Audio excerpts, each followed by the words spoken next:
Boa noite.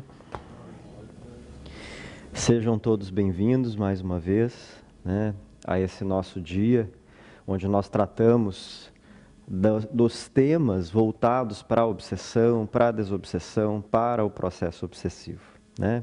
Então, que Jesus nos cerque, nos rodeie nesse momento, porque aqui a gente vem até aqui buscar esclarecimento, buscar algum consolo, buscar alguma forma, de nos ajudar na nossa caminhada. E o processo obsessivo em si, quando nós estamos passando por um processo obsessivo, e todos nós estamos sujeitos a ele, por diversas vezes ele nos causa um constrangimento interno, uma reflexão interna, e o processo obsessivo ele precisa estar para nós desta forma. Ele precisa estar para nós como uma forma de reflexão. E não somente como uma forma ruim de pensar nos processos obsessivos. Hoje, com o nosso tema, a autonomia no processo desobsessivo, é um tema importante para nós dentro do processo da desobsessão, porque ele volta diretamente para nós. É um tema que nos deixa um olhar para nós mesmos, um olhar diferenciado que nós precisamos nos habituar a ter para enfrentar os processos obsessivos e a gente conseguir então, prosseguir na nossa caminhada evolutiva. Então, o que a gente espera trazer aqui dentro deste dia de hoje são realmente algumas reflexões, ou como algumas ferramentas podem nos ajudar dentro desse processo, para que a gente passe pelos processos obsessivos de uma forma mais leve, assim como Jesus mesmo trouxe para nós, que este fardo seja leve, porque o jugo já é suave. Então, que a gente traga os ensinamentos de Jesus, que a gente traga o Evangelho para dentro do nosso dia a dia, para dentro da nossa vida, para dentro do nosso interior, e assim a gente caminhe progressivamente na nossa jornada evolutiva. Quando a gente fala da obsessão, o nosso primeiro pensamento, quando a gente vê a obsessão, ou entende que está sofrendo um processo obsessivo, ou sai ali na orientação aos encarnados, frequente a desobsessão, parece que a gente está voltando para o obsessor.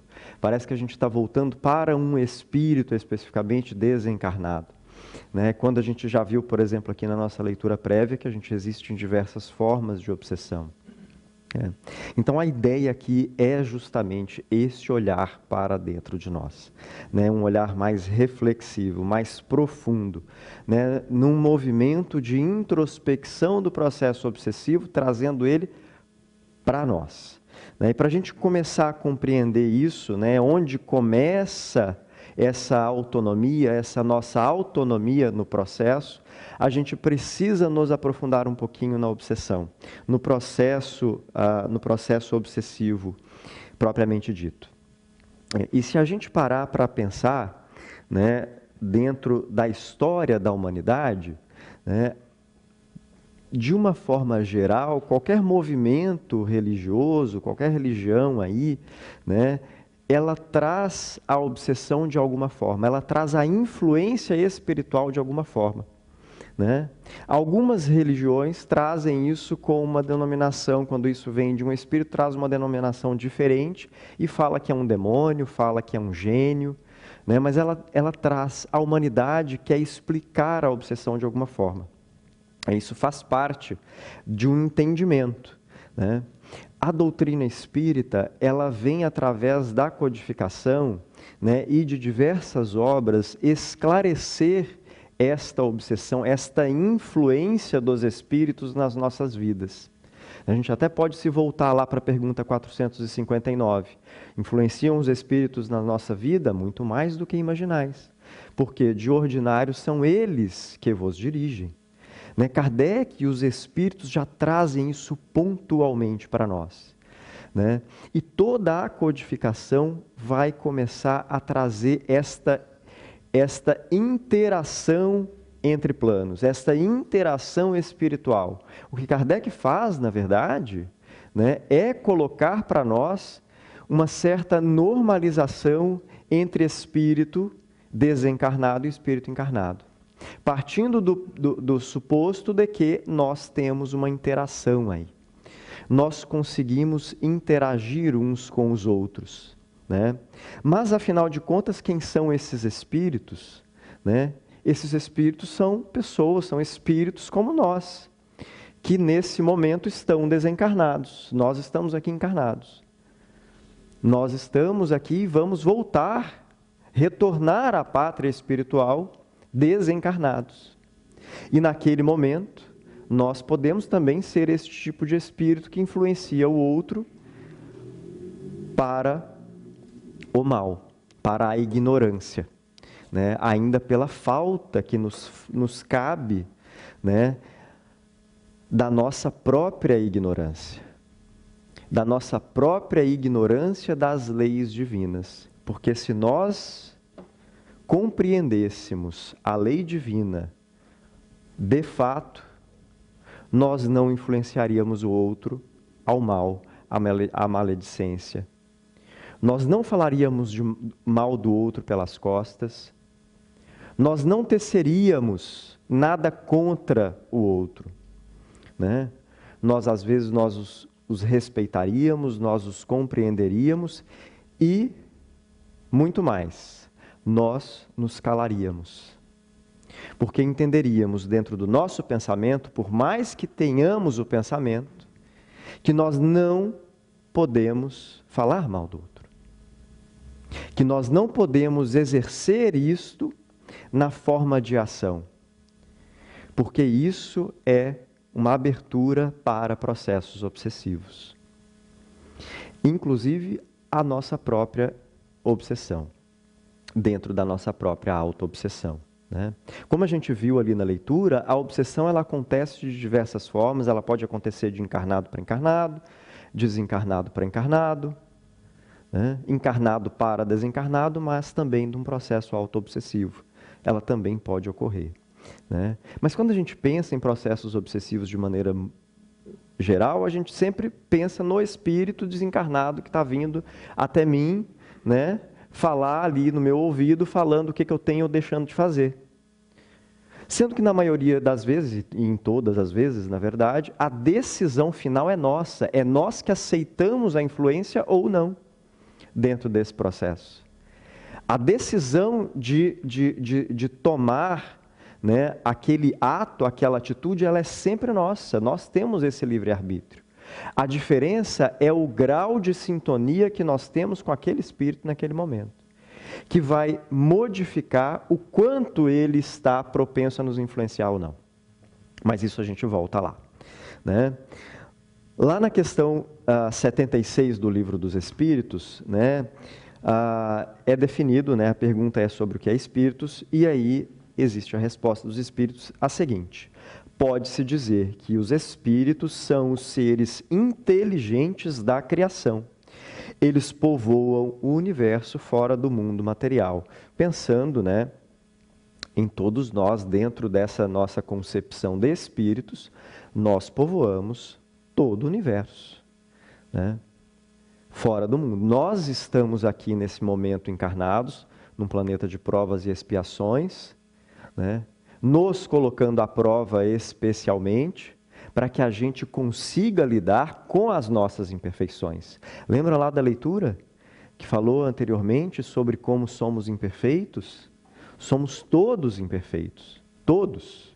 Estamos neste planeta aqui para experimentar, para nos aprimorar. Uns vão mais na frente, uns vão mais atrás, né? Não importa. Mas a caminhada aqui, né, é de espíritos imperfeitos, que ainda temos falhas, não temos em nós as nossas virtudes ainda 100% aprimoradas. Então, ora nós vamos cair, ora nós vamos ser egoístas, orgulhosos, vaidosos, vamos fazer a maledicência com o outro, Mas o que importa dentro de tudo isso é como nós vamos identificar essas falhas em nós. E aceitar que nós somos falhos, aceitar as nossas próprias imperfeições. Porque a partir do momento que nós identificamos em nós as nossas imperfeições e qual é que a gente aponta para nós mesmos o nosso problema, nós temos capacidade, nós temos oportunidade de mudar. Nós poderemos mudar. Mas isso precisa estar internalizado em nós, interiorizado. Essa condição precisa estar dentro de nós primeiro. Porque eu preciso analisar o que eu sou egoísta neste aspecto para que eu consiga me modificar ali na frente. Porque o meu egoísmo, ele é capaz de me sintonizar com espíritos obsessores. Através daquela minha falha, e de diversas falhas, porque a gente não tem só uma, se a gente for fazer um apanhamento da nossa vida, um apanhamento de quem nós somos, essa autorrevelação, muitas vezes a gente se assusta. Porque a gente muitas vezes se depara com alguém que a gente não gostaria de ser. Mas muitas pessoas já apontaram para nós, mas às vezes a gente não aceitou. Porque a gente se acha a última bolacha do pacote, ou biscoito, para quem fala bolacha ou biscoito. Mas esse é o ponto. Esse é o nosso nível de vaidade neste mundo. Que a gente se acha bom demais para o outro, perfeito demais para o outro. E a gente não dá o devido valor às nossas falhas, abrindo as portas da obsessão. Então, a obsessão em si, ela é definida como a ação persistente de um espírito mau sobre um indivíduo. E aí a gente precisa ponderar esse mal aqui. Um espírito mau. A gente sabe que Deus não criou ninguém para o mal. Deus não criou o mal. Eu vou ser bom, tu vai ser mal. Tu vai ser bom, tu vai ser mal. E foi separando. E foi criando. Não. Ele criou todo mundo à sua imagem e semelhança. O mal, olha só, o mal e toda essa maldade foi o nosso caminho que escolheu. Foi eu que escolhi. Fui eu que escolhi me desviar do caminho. Porque o roteiro foi nos dado, mas também foi nos dado a oportunidade de trilhar o nosso próprio caminho através das nossas experimentações. Aí a gente vem aqui, a gente experimenta, a gente erra, a gente levanta, a gente aprende, a gente não erra de novo. Quantas vezes nessa vida aqui agora, se a gente for parar lá para pensar, a gente pode falar assim, nossa, mas isso aqui eu não faço mais. Isso aqui eu aprendi que está errado. Eu não faço mais isso. Sabe aquela criança que vai aprendendo? Ela vai aprendendo e a gente vai conduzindo. Isso não pode fazer, isso está errado. Não é? A gente não ensina, não educa assim? A gente não vai aprendendo assim? Esse é o nosso caminhar espiritual também. Através das diversas encarnações que nós temos a oportunidade de estar aqui. E vamos ter muitas oportunidades ainda. Muitas. E eu acho que eu vou vir muitas vezes, pelo menos.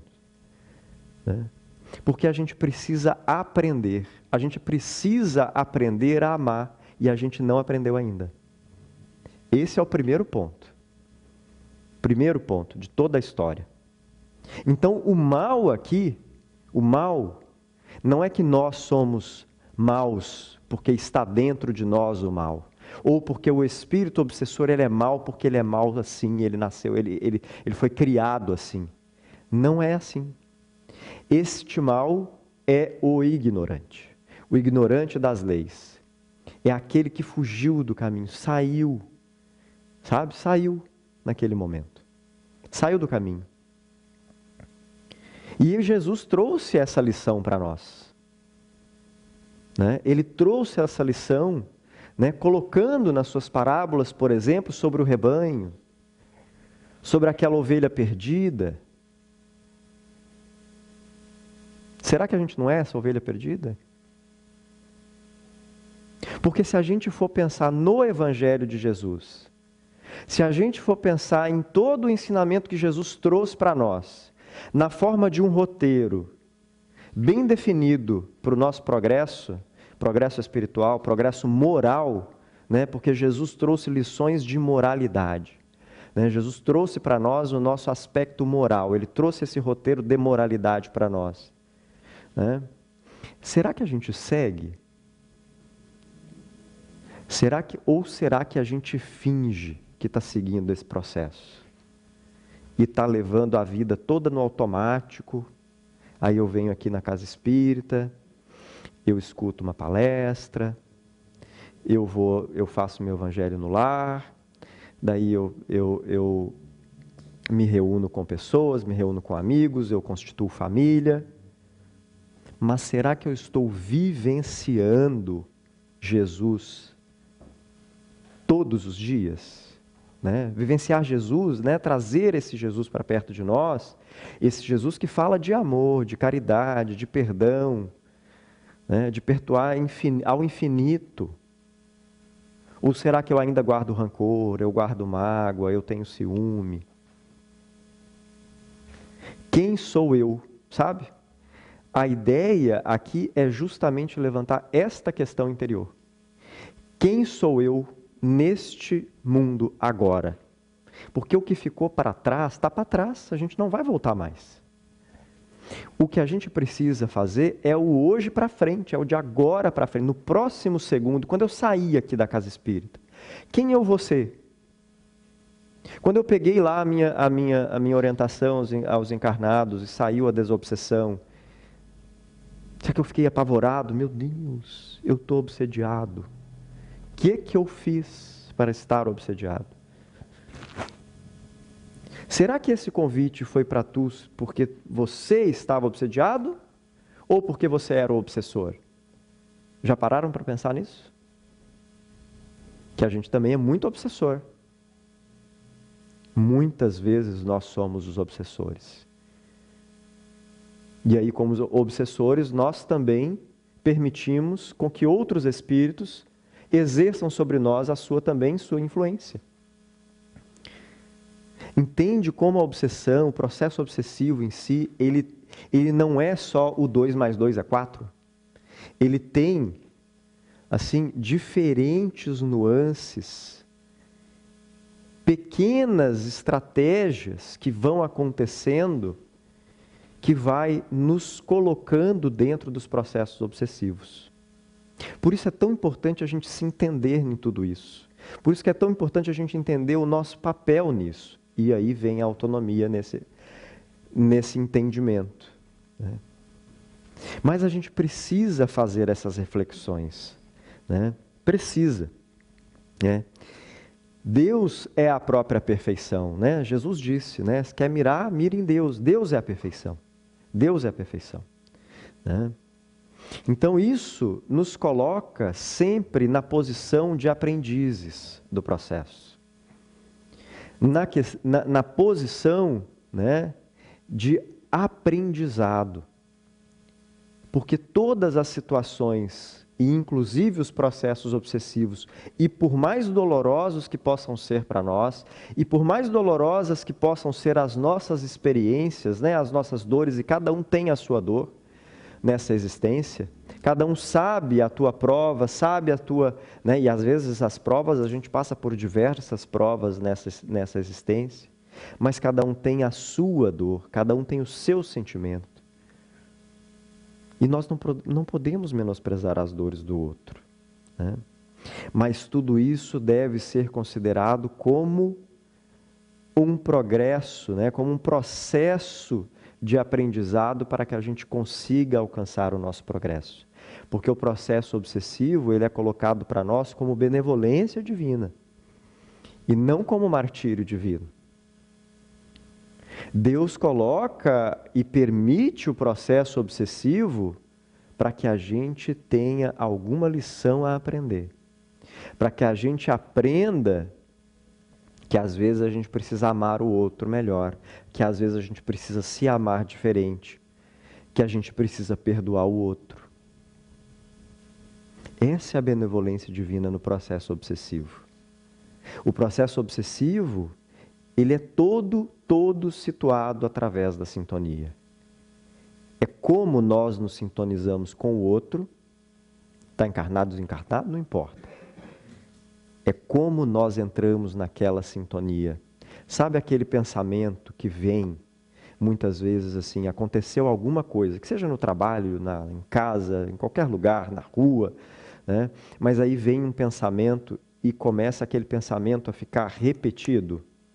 Não, aquilo, e aí parece que vem um sentimento ruim, né? Um sentimento muitas vezes de raiva, né? E aquilo vai se alimentando ao longo do dia. Aí parece que passou o dia, aconteceu de manhã, passou o dia inteiro pensando naquilo. E passou a noite, e você acordou e continuou pensando naquilo.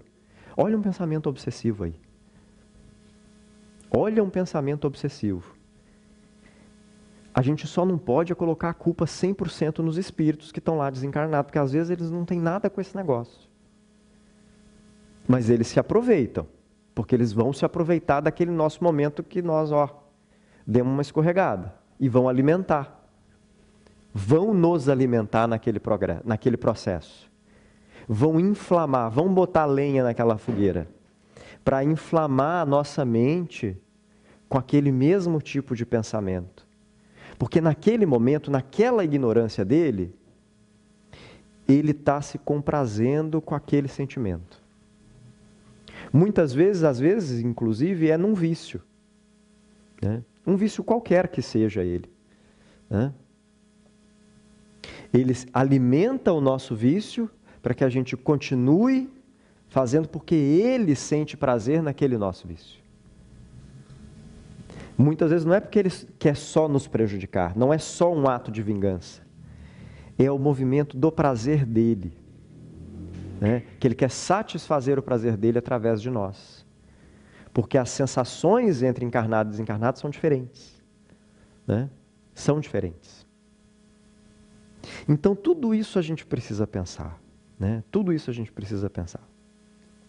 Dentro dos processos obsessivos, né, a forma essencial de se estabelecer a sintonia é através do pensamento. Né? Então, tudo parte primeiro do nosso pensamento. E muitas vezes o primeiro pensamento foi o nosso. Fui eu que tive o pensamento de, poxa vida, por que tu atravessou na minha frente aqui? Ou por que fulano fez isso? Não. O primeiro pensamento de raiva às vezes foi nosso. O resto pode vir em decorrências dessas alimentações. Né? Mas o que a gente não pode se enganar, né, como a gente já falou antes, esse é meu. Tá, obrigado.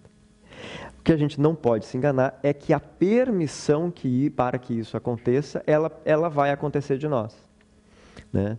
O obsessor por si só, e pode ter uma dezena de obsessores atrás de nós, né, circulando, ali, mandando coisas para a nossa mente, se eu não entrar naquela sintonia, eu não vou sofrer o processo obsessivo. Né? E muitas vezes aquele obsessor que está lá, pensando, né, na vingança lá de trás, porque a gente, né, exerceu aquele papel, né, de culpados, necessariamente, porque nós prejudicamos aquele espírito em uma outra encarnação, vai ficar ali muitas vezes identificando em nós, olha, achei o Felipe, vou lá perturbar a vida dele, até uma hora que ele vai cair. Né? Porque uma hora a gente vai cair. Né? Uma hora ele vai conseguir nos atingir. Uma hora nós vamos entrar naquela sintonia. Ele vai descobrir um meio. Ele tem todo o tempo, gente. Todo o tempo. Nós é que somos ocupados. É nós que trabalhamos aqui, nós que estudamos, nós que temos que pensar no nosso lado espiritual, no nosso lado moral, que temos que pensar na nossa família, nos cachorros, na nossa alimentação, no outro. Ele não. O foco dele é, eu vou prejudicar o Felipe, ponto. Se o Felipe for morrer com 100 anos, eu vou ficar lá 100 anos. Ali. Claro, né? Isso tudo pode mudar se ele tiver, ao longo desse caminho, um novo entendimento. né, um novo entendimento dentro desse processo. E isso muitas vezes acontece dentro de um ambiente de desobsessão, como acontece aqui, por exemplo. Né? Ou a gente começa a frequentar, né, a nossa moralização, a gente começa a frequentar a casa espírita, ele começa também a vir, né, porque ele também vai sendo convidado, ele vem junto. Né, e ele vai escutando uma palavra aqui, ele vai escutando uma coisa ali, ele começa a perceber, às vezes antes de nós. Ele começa, poxa, o que eu estou fazendo? Estou perdendo meu tempo tentando prejudicar o Felipe. Olha o quanto tempo, quantas encarnações eu estou tentando fazer isso e eu estou me prejudicando. Às vezes ele percebe antes de nós. Mas a gente muitas vezes não tem só ele, né? Tem outros, né? Quantas encarnações nós já passamos, quantos espíritos estão desencarnados ao nosso redor. Lembra que a gente compartilha do plano espiritual e às vezes por um deslize ali, olha, peguei aquele sentimento ali, aquele ali, vou atrás dele, né? E tudo vai indo, né? Quanto mais profunda for essa sintonia, né? Quanto mais profunda for essa sintonia, mais enraizado, né, o obsessor vai ficando conosco. E aí a gente vai modificando, né, o processo obsessivo naquelas questões, como a gente disse ali, né, da obsessão simples, da fascinação, da subjugação, né, daquele verdadeiro parasitismo espiritual, né, onde o obsessor ele vai tomando conta do nosso pensamento de forma com que a gente já perde a noção do discernimento. E aí parece que é tudo nosso, parece que todas as ideias já são nossas mesmo, né? Para que a gente pareça que está tendo controle, quando na verdade ele está influenciando muito mais do que a gente imagina, né, em todo momento. E essa é a diferença do espírito, do nosso espírito protetor, do nosso espírito, do nosso benfeitor espiritual, do nosso anjo da guarda, não importa como a gente chame, para um espírito obsessor, um espírito ignorante ainda, né? Vamos falar ignorante só, né? Porque o nosso espírito benfeitor, ele não vai nos dizer exatamente o que fazer. Ele vai nos dar boas ideias, boas sintonias, boas vibrações, né? Ele vai tentar sempre que a gente volte para o rumo, a gente volte para a trilha, né? Para a trilha reta, para o caminho mais reto, fácil, né? E o obsessor é o contrário. Ele vai justamente tentar nos colocar em outro caminho, no caminho mais difícil, mais tortuoso, com mais ladeira, com mais penosidade, com mais sofrimento, né? Porque é o que ele quer de nós, né? Então, para que a gente consiga construir essa autonomia, né, ou esta autodesobsessão, dentro desse processo, a gente pode falar isso também, né, a gente precisa criar em nós alguns hábitos, a gente precisa criar em nós práticas constantes para que a gente tenha e entenda, né, que isso se transforme num exercício para a nossa soberania espiritual, para que a gente consiga, de uma vez por todas, nos livrar das influências espirituais. E isso parece às vezes muito utopia, isso parece muito distante, isso parece assim longe de tudo, né? Mas a gente precisa começar a entender isso, porque aí a gente vai começar a fazer esse exercício. A gente vai começar a entender isso de uma forma diferente, o processo obsessivo de uma forma diferente. Às vezes a gente vai começar a entender o princípio dos nossos processos obsessivos, e aí a gente vai parar e vai falar, opa, peraí, eu não estava pensando nisso, isso não é meu não. A gente pode parar, vai fazer uma oração, vai chamar o nosso espírito protetor para perto de nós, né? Esse é o foco, né?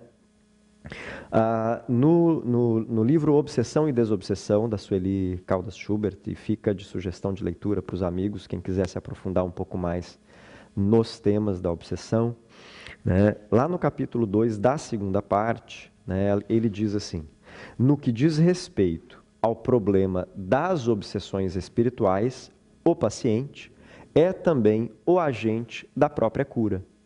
Então ele está nos dizendo nada mais aqui do que para a gente se livrar de processos obsessivos, nós precisamos fazer a nossa parte. A gente precisa entrar no processo de autodesobsessão. Inclusive é o título do capítulo, autodesobsessão. Que nada mais é do que garantir a nossa autonomia no processo desobsessivo. E esse é o esforço íntimo para que a gente perceba em nós e tenha ali o domínio sobre as nossas más tendências e as nossas más inclinações. Mas, muitas vezes,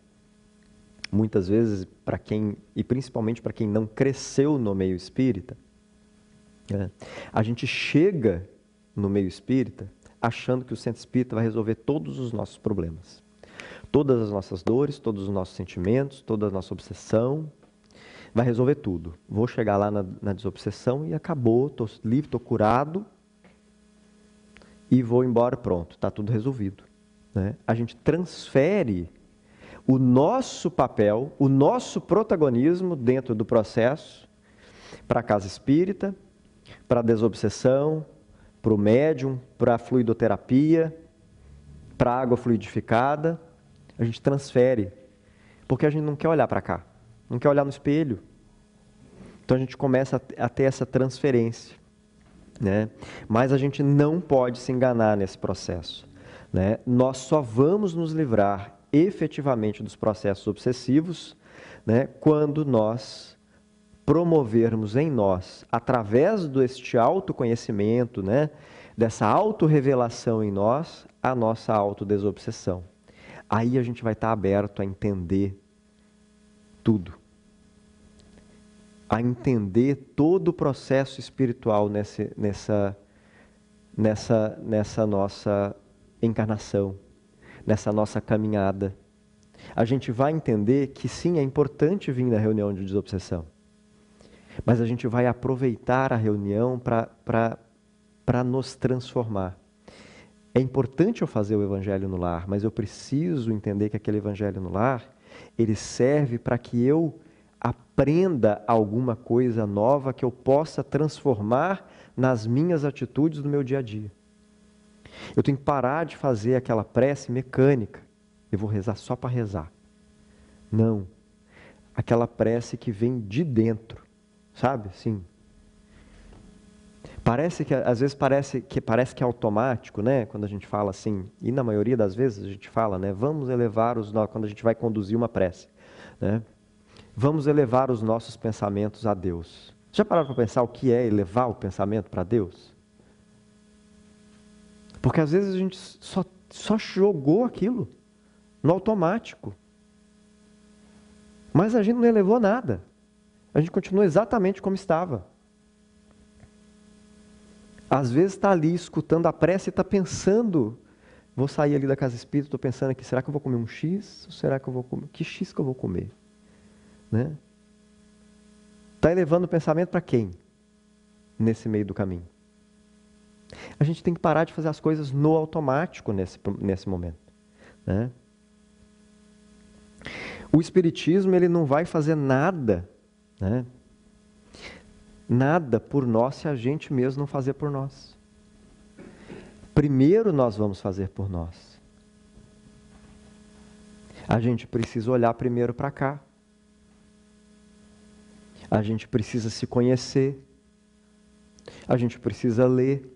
A gente precisa estudar isso.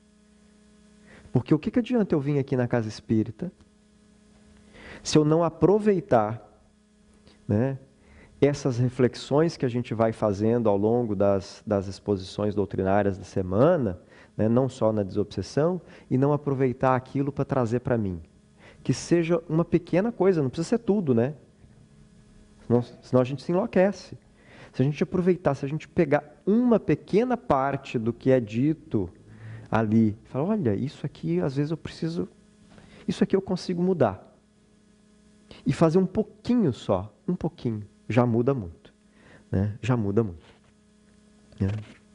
Quando Jesus diz, né, não tornes a pecar, não tornes a pecar, né? Jesus, quando ele disse isso, ele já estava nos dizendo a profilaxia da obsessão. O que a gente tem que fazer para não sofrer novos processos obsessivos? O que a gente tem que fazer para que a gente não receba mais as influências influências ruins, né? O que a gente tem que fazer? A gente tem que mudar as nossas atitudes, né? Pecar aqui é a mudança das nossas atitudes. É não prejudicar o outro, né? Não prejudicar o outro. E o que eu estou fazendo no meu dia para não prejudicar o outro? Será que naquele dia que eu fiz alguma coisa, que eu prejudiquei o outro, eu pedi perdão? Ou deixei para lá? Assim, passou, deixa para lá. Quem nós seremos lá quando a gente desencarnar? Quando a gente tiver aquele livro todo aberto sobre as nossas encarnações, sobre essa, quem nós veremos? Ou melhor ainda, quem é que a gente quer ser para a próxima? Ou quem nós podemos ser ainda nessa? Porque ainda dá tempo para todo mundo aqui. Mesmo que o nosso desencarne seja daqui a pouco. Ainda dá tempo de eu fazer algo pelo outro. Ainda dá tempo de eu fazer uma oração pelo outro. Ainda dá tempo de eu agradecer pela oportunidade de estar aqui. Agradecer, inclusive, pela oportunidade de estar na reunião de desobsessão. Porque estar aqui é um movimento de mudança. Ninguém está aqui porque, assim, estou aqui à toa. Todo mundo está aqui hoje. Todos nós que estamos aqui hoje. Vocês aí, eu aqui, os trabalhadores que estão aqui presentes. Nós estamos aqui para aprender alguma coisa, para aprender em conjunto, para levar isso para frente, para o nosso progresso. Porque agora é como se a gente ainda tivesse voltado de costas para Deus. A gente ainda está num caminho muito longínquo ainda, né? O mundo de provas e expiações. Mas a gente caminha para um progresso de um mundo de regeneração. A gente tanto ouve falar, né? Nós estamos num caminho do mundo de regeneração, né? Onde a gente vai se voltar mais para Deus, a gente vai se voltar mais para esse amor, a gente vai se voltar e ter Jesus mais perto de nós. O que é ter Jesus perto de nós, né? Ter Jesus é ter o sentimento que Ele veio nos trazer, é ter esse amor, é usar desse amor que Ele nos ensinou, esse amor que Ele trouxe para nós na sua forma encarnada aqui, para que a gente tenha isso para o outro, para nós mesmos, que a gente ama o outro como a si mesmo. A gente faz isso? Não faz. Não faz. Não faz mesmo, né? Lá nesse capítulo, né, ele fala assim, ensinando que não deviam reincidir nos vícios, né? Ainda falando do tornes a pecar, né? E assim ele ainda falava da autodesobsessão. Tudo isso, né, todo esse convite de Jesus, né, toda essa fala de Jesus é esse convite à nossa moralização interior, né, a nos elevar moralmente. É para isso que a gente está aqui, gente, né? A doutrina espírita, através da codificação, nos ensina pelo Evangelho de Jesus, pelo Evangelho segundo o Espiritismo e toda a codificação, ela nos ensina a nossa moralização interior. Nos ensina, né?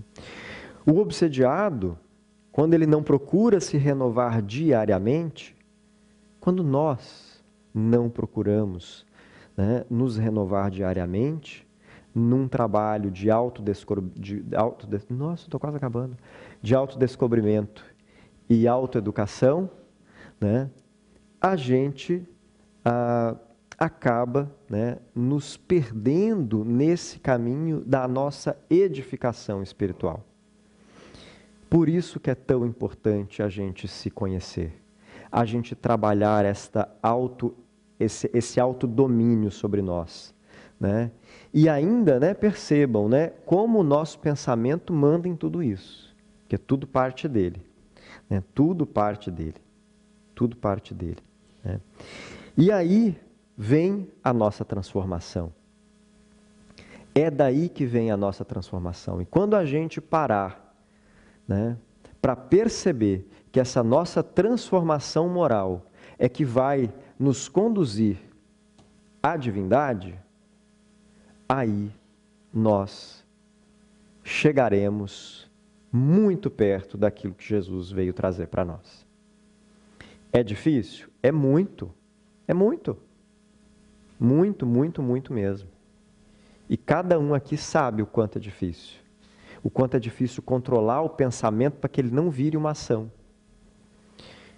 E às vezes a ação não é uma ação física, às vezes é uma ação em palavras. Porque às vezes eu penso e minha boca fala. E eu esqueço só de me silenciar um pouquinho. Né? A transformação moral, ela tem que ser meta para todos nós. Meta para todos nós. Né? E é a partir dessa transformação que a gente vai conhecer e aceitar toda essa nossa potencialidade como seres divinos, como fomos criados. É nós que vamos transformar este planeta num planeta de regeneração. É nós que faremos isso. E tudo vai se basear nessa nossa autonomia, de, através desse nosso conhecimento sobre nós mesmos, no entendimento do processo obsessivo, praticar em nós a nossa própria cura do processo obsessivo. Sem dependências, sem achar que aquilo só é possível dentro da casa espírita, porque não é. Né? Ele é possível no nosso templo interior, primeiro. Eu só vou conseguir me livrar efetivamente de processos obsessivos quando aqui dentro eu conseguir fazer isso primeiro. Aí eu vou ficar blindado, porque as influências, elas estarão aí sempre, todos os dias, em todos os momentos, até quando a gente está dormindo. Então é importante que a gente tenha vigilância sobre o nosso pensamento 100% do tempo. Para a gente que não caia nessas armadilhas, dessas influências, para que a gente não recaia em processos obsessivos. Né? Então, meus amigos, muito obrigado pela oportunidade de estar com os amigos aqui fazendo essas reflexões, né? Que a gente possa ir para os nossos lares, para o âmbito das nossas famílias, para os nossos trabalhos, né? Com mais amor, com mais compaixão pelo outro, e que a gente possa fazer essas autorreflexões no nosso dia a dia, todos os dias. Né? Até uma próxima oportunidade.